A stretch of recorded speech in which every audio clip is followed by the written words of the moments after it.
Hello guys! Tayo po ay magluluto ngayon ng egg curry. So, ito po yung egg natin. Tapos, ang kasangkapan niya is ginger. So, ito yung ginger paste. At saka, garlic paste.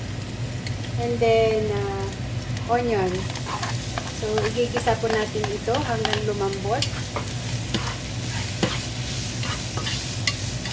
Igisa po natin.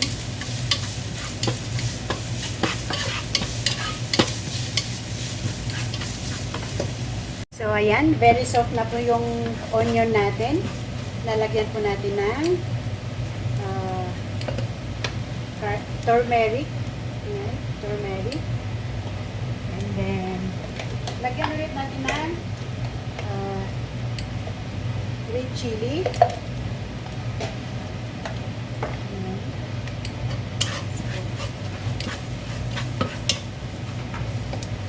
Tapos, lagyan natin ng asin. Kunting asin lang. Ayan. So, para mabango siya, lagyan po natin siya ng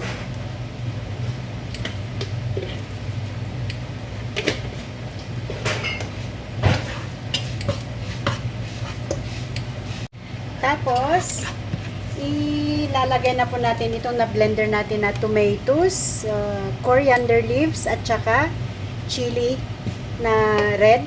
Green sana, pero wala tayong green. So, I use red chili. So, yan. Lagay na po natin dito.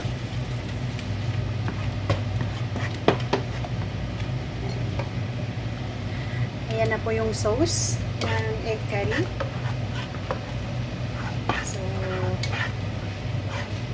Natin para mabango.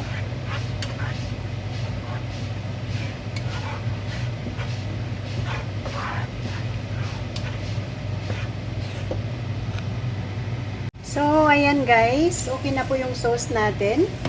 So, ilalagay po natin itong coconut milk. Ayan. Pero hindi ko ilalagay itong lahat.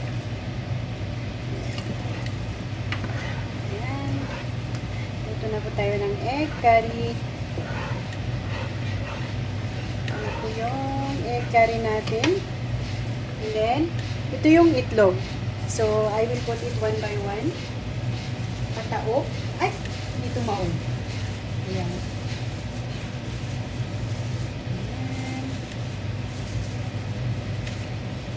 Ayan ko na lang ayusin.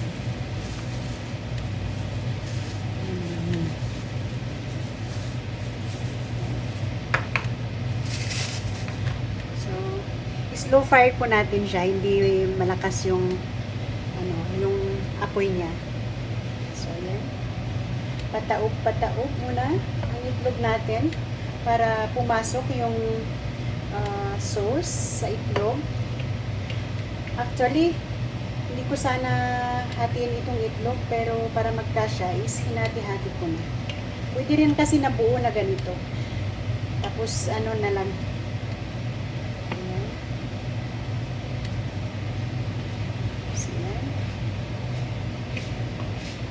Sarap-sarap. Tapos gagawa tayo ng chapati. Alam niyo po ba yung chapati? So, ayan. Ayan po yung egg curry natin. Ayan. Sana ay magustuhan ng kakain dito. So, ganun lang siya. Simple lang ang paggawa ng egg curry. And then, lagay natin ito sa huli. Ito yung coriander powder. Ay, coriander leaves. So, ayan. After ng 10 minutes na ito, okay na.